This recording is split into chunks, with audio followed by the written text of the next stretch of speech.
Hello students and welcome to our YouTube channel Saba classes. बच्चों, Saba classes का आज का वाइट बोर्ड देख के हम लोग समझ रहे हैं आज का हमारा टॉपिक क्या है बच्चों, न्यूट्रिशन इन ह्यूमन बींग्स।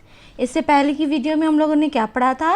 हम लोगों ने पढ़ा था न्यूट्रिशन इन प्लांट्स, यानी फोटोसिंथेसिस के थ्रू प्लांट्स अपना फूड कैसे बनाते हैं और कैसे उनको न्यूट्रिशन मिलता है। अब हम लोग क्या पढ़ने जा रहे हैं बच्चों, ह्यूमन बींग्स में। ह्यूमन बींग्स में हम इस सिस्टम को समझेंगे डाइजेस्टिव सिस्टम से। बच्चों, जैसे कि ये पिक्चर्स हमने एक ड्रॉ किया है, अब इस पिक्चर्स में आपको देखेंगे बच्चों, ये पिक्चर्स आपको आपके माइंड में एकदम सेट हो जाना चाहिए। इसको एकदम आप मेंटली प्रिपेयर हो जाइए ताकि एग्ज़ाम में आए तो आपको बहुत कुछ याद नहीं करना पड़े। फटाफट आप डायग्राम को बनाएं और उसी से सब कुछ लिखते चले जाएं, ठीक है। तो हमारा डाइजेस्टिव सिस्टम बच्चों स्टार्ट होता है मुंह से, यानी कि बक्कल कैविटी से। अब बच्चों, बक्कल कैविटी, माउथ तो समझ में आता है, बक्कल कैविटी क्या होती है। अब देखिए, ये जैसे कि हमारा मुंह है, ठीक है, तो ये देखिए ऊपर की तरफ से लिप्स होते हैं, इसको ओपन करेंगे, नीचे की तरफ टंग होती है, ऊपर की तरफ पैलेट होता है, साइड में चीक्स, और ये पूरी जो एक कैविटी बनती है इसी को बच्चों क्या बोलते हैं, बक्कल कैविटी, यानी कि माउथ। ठीक, अब जो हमारी ये बक्कल कैविटी होती है वो आगे किससे जुड़ी होती है? एक पाइप लाइक स्ट्रक्चर से जुड़ी होती है, और इस पाइप लाइक स्ट्रक्चर को बच्चों हम लोग क्या बोलते हैं? फूड पाइप या फिर ओइसोफेगस, ठीक है, ओइसोफेगस। अब ये ओइसोफेगस फर्दर किस में ज्वाइंट होता है? ये होता है एक स्ट्रक्चर से जो जे शेप्ड का बना हुआ होता है, इसको बच्चों हम लोग क्या बोलते हैं? स्टमक, यानी कि हमारा ये पेट है। और उसके बाद में ये स्टमक ज्वाइन होता है, ये जो रेड कलर की आपको दिख रही है, स्मॉल इंटेस्टाइन से। फिर स्मॉल इंटेस्टाइन ज्वाइन होता है किससे? ये जो ब्लू कलर को आपका दिख रहा है, लार्ज इंटेस्टाइन से। फिर ये जो लार्ज इंटेस्टाइन है बच्चों, वो लार्ज इंटेस्टाइन का जो एंड होता है वो थोड़ा मस्कुलर होता है, वहाँ पे एब्जॉर्प्शंस की प्रोसेसेस होती हैं, उसको बोलते हैं रेक्टम। और जो वेस्ट मटेरियल हमारा बॉडी से इजेक्ट किया जाता है वो एक सर्कुलर ओपनिंग होती है बच्चों, उसको बोलते हैं एनस, ठीक है। तो जितनी यहाँ पे लेबलिंग है उसका हम लोगों को सब पता चल गया। माउथ क्या होता है? This one, and food pipe, stomach, large intestine, small intestine, rectum and anus. तो बच्चों, ये तो हमारा क्या हो गया, यहाँ से ले करके और यहाँ तक के हमारा फूड, यहाँ बक्कल कैविटी से जा करके ये हमारा पूरा पाथ है कि अगर हम लोग किसी खाने को हम लोग खाते हैं तो वो बक्कल कैविटी से ओइसोफेगस, ओइसोफेगस से स्टमक, स्टमक से स्मॉल इंटेस्टाइन, स्मॉल इंटेस्टाइन में लार्ज इंटेस्टाइन, फिर लार्ज इंटेस्टाइन से रेक्टम से होता हुआ वो एनस के थ्रू पास आउट कर दिया जाएगा। तो बच्चों, ये फूड का हमारा क्या हुआ? पाथ हुआ, रास्ता हुआ, हमारा खाना यहाँ से लेकर के यहाँ तक हुआ। तो उस पाथ को हम लोग बच्चों क्या बोलेंगे? उस पाथ को हम लोग बोलेंगे एलिमेंट्री कैनाल, ठीक है, एलिमेंट्री कैनाल। यानी कि हमारा जो ये पूरा यहाँ से लेकर माउथ से लेकर एनस तक की जो हमें पाथ मिला उसको हम बोलेंगे एलिमेंट्री कैनाल, ठीक। अब एलिमेंट्री कैनाल में हम लोग एक चीज़ और देखेंगे बच्चों, हमारा जो यहाँ पे बक्कल कैविटी होती है, बक्कल कैविटी जहाँ पे एंड होता है वहाँ पे दो पाइप होते हैं बच्चों। देखिए, हमने एक डैश डैश करके ये एक लाइन बनाई हुई है रेड कलर से, ठीक। ये तो हमारा फूड पाइप है, इससे हमारा खाना नीचे जाएगा।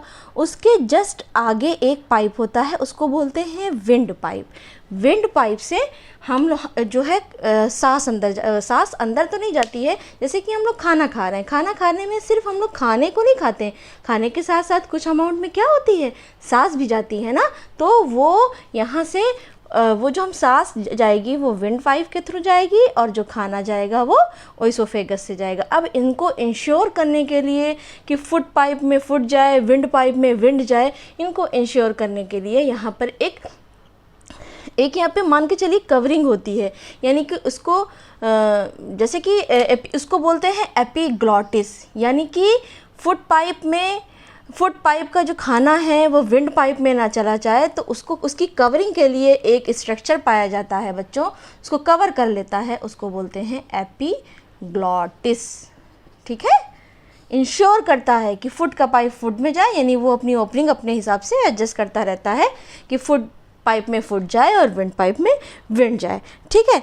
अब इसमें तो यहाँ तक हो गया। उसके बाद में अब एक चीज़ हम और देखेंगे, अगर मेरा खाना बक्कल कैविटी में गया, ओइसोफेगस से गया, तो बच्चों डायरेक्ट तो चलता नहीं चला जाता है कि बस गया नीचे से उतरा, उतरते हुए स्टमक में गया, स्टमक से बस कंटिन्यू ना, थोड़ा सा स्लो मोशन में जाता है, क्योंकि बस जाएगा जस्ट एक्सक्रीट हो जाएगा नहीं, क्योंकि इसमें बहुत सारी प्रोसेसिंग होने रहती है, बहुत सारी प्रोसेसेस होती हैं। तो उन प्रोसेसेस को होने के लिए जो है इसका मूवमेंट स्लो होना चाहिए। तो इसके मूवमेंट को स्लो करने के लिए ये एक तरह का इसमें मूवमेंट पाया जाता है। जैसे कि हम लोग ये ओइसोफेगस को ले लें, ठीक, ओइसोफेगस को ले लें, इससे समझेंगे तो आसानी से समझ में आएगा। तो जब हमारा खाना अंदर की तरफ जाता है, हमारा फूड अंदर की तरफ जाता है, तो बच्चों इसमें एक तरह का मूवमेंट होता है, उसको बोलते हैं पेरिस्टाल्टिक मूवमेंट। कौन सा मूवमेंट बोलते हैं बच्चों? Peristaltic movement. पेरिस्टाल्टिक मूवमेंट, ठीक है। इस मूवमेंट की खासियत क्या होती है? इसमें कॉन्ट्रैक्शन और एक्सपेंडेशन होता रहता है।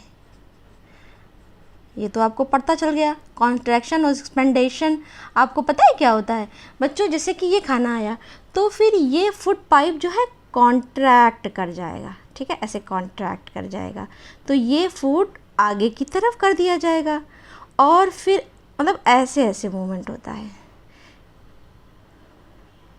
यहाँ की जो वॉल होती हैं ये कॉन्ट्रैक्ट और रिलैक्स, ऐसे कॉन्टैक्ट होंगी, रिलैक्स होंगी, तो ताकि वो प्रेशर वाइज फूड को नीचे की तरफ भेजें, एक बार में एक झटके में खाना नीचे ना चला जाए, इसलिए इसमें एक मूवमेंट होता है, उसको बोलते हैं पेरिस्टाल्टिक मूवमेंट। इसमें कॉन्ट्रैक्शन और एक्सपेंडेशन होता है। कॉन्ट्रैक्ट होगा, फूड आगे की तरफ घसीटेगा, फिर एक्सपैंड हो जाएगा, नेक्स्ट फूड आएगा, इस तरह से कॉन्ट्रैक्शन और एक्सपेंडेशन के थ्रू वो फूड हमारा नीचे की तरफ जाता रहेगा, ठीक।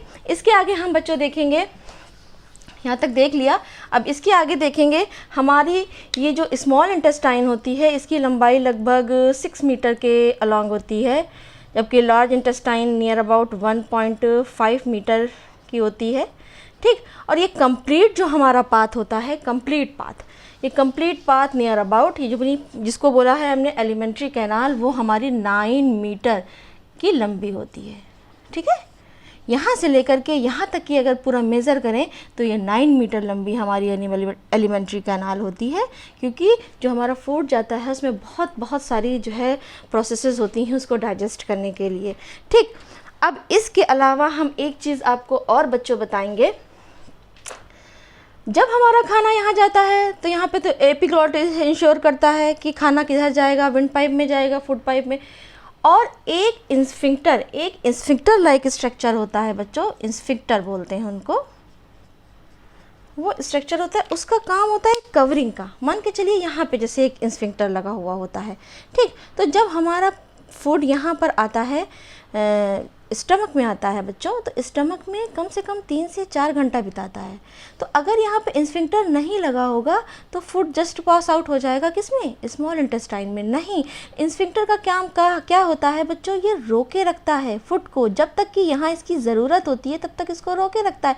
जब इसकी पूरी प्रोसेसिंग कंप्लीट हो जाता है, इसका टाइम पूरा हो जाता है, इंस्फिंक्टर की ओपनिंग खुल जाती है और ये फूड कहाँ पर ट्रांसफ़र हो जाता है?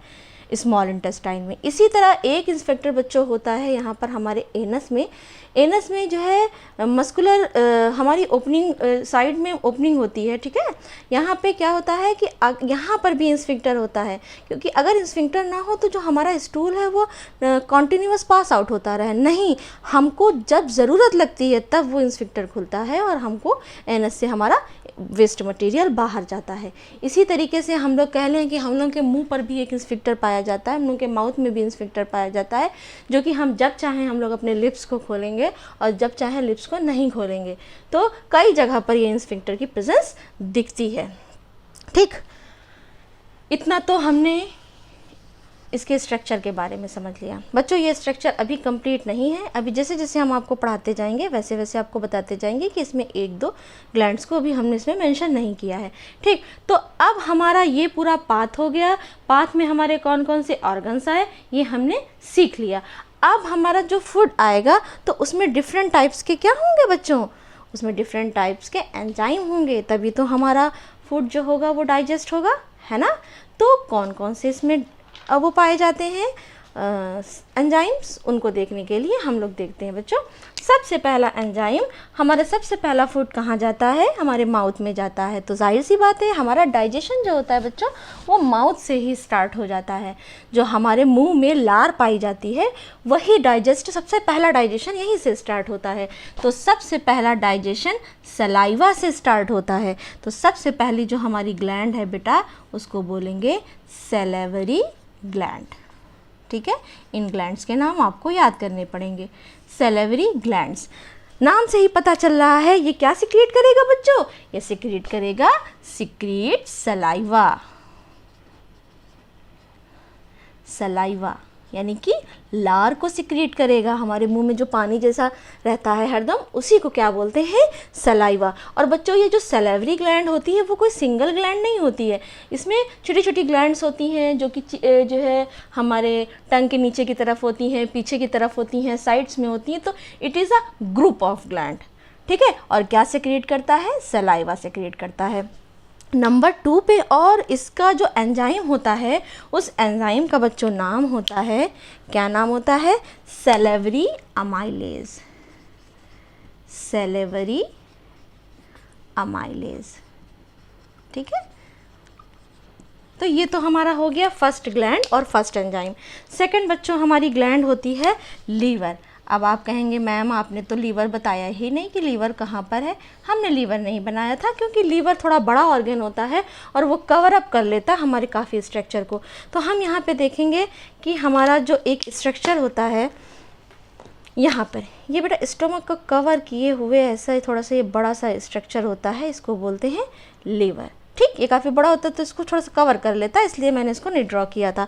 तो लीवर जो होता है वो बेटा क्या करता है? वो एक ग्रीनिश येलो कलर का एक जूस सिक्रीट करता है, उसको कहते हैं बाइल। क्या बोलते हैं? बाइल। बाइल बोलते हैं। ठीक, तो लीवर का काम तो होता है सिर्फ बाइल को सिक्रीट करना, लेकिन ये स्टोर कहाँ रहता है? ये स्टोर रहता है, एक हमारी ग्लैंड होती है गॉल ब्लैडर, यहीं पर एक से अटैच होता है गॉल ब्लैडर। और ये गॉल ब्लैडर में क्या होता है? ये बाइल जो होता है वो अपना सिक्रीट करके गॉल ब्लैडर में डाल देता है। फिर गॉल ब्लैडर से ये बाइल जो होता है वो स्टोर रहता है। फिर इसमें एक डक्ट होती है, उस डक्ट के थ्रू ये अपना सिक्रीशन कहाँ डाल देता है? स्मॉल इंटेस्टाइन में। ठीक है, अगर कोई कहे कि जो है लीवर जो है अपना सिक्रीशन कहाँ डालता है, तो बच्चों ये मत बता दीजिएगा कि स्टमक के पास है तो स्टमक में ना, ये अपना सिक्रीशन सिक्रीट करके पहले गॉल ब्लैडर में भेजता है, वहाँ पर स्टोर हो जाता है। जब ज़रूरत होती है तो वो बाइल डक्ट के थ्रू अपना सिक्रीशन कहाँ भेजता है? स्मॉल इंटेस्टाइन में भेजता है। ठीक है, तो हम ये कह सकते हैं कि bile is a temporary stored in gall bladder before it is sent to small intestine through bile duct. ठीक है, इतना बच्चों समझ में आ गया। अब हमारी तीसरी जो ग्लैंड्स है बस, ठीक है, तीसरी जो ग्लैंड्स है बच्चों वो हमारा है पैंक्रियास। ठीक है, जहाँ से हमारा एंजाइम सिक्रीट होगा वो है पैंक्रियास। अब आप कहेंगे मैम आपने यहाँ पे पैंक्रियास भी नहीं बनाया। ठीक है बच्चों, हम पैंक्रियास की प्रेजेंस आपको इसमें नहीं दिखा पाएंगे, क्योंकि जैसे कि हमने ये आपका फ्रंट स्ट्रक्चर दिखाया, इसके जस्ट पीछे की तरफ, जस्ट पीछे, जैसे ये लीवर है और ये स्टमक है, इसके जस्ट पीछे बच्चों, ठीक, इसको अगर ऐसे कवर करेंगे, पीछे करेंगे, तो यहाँ पे हमें दिखेगा कि हमारी पैंक्रियाज है। इसको हम ये भी कह सकते हैं कि बिहाइंड स्टमक, स्टमक के जस्ट पीछे होती है। ठीक है बच्चों, तो स्मॉल इंटेस्टाइन, ये पैंक्रियाज जो होती है वो कहाँ पे होती है? स्टमक के जस्ट पीछे होती है। और बेटा इसमें 3 तरह के एंजाइम जो होते हैं वो सेक्रीट होते हैं। कौन कौन से? इसमें 3 तरीके सेक्रीट होते हैं। कौन कौन से? एक होता है पैंक्रियाटिक एमाइलेज,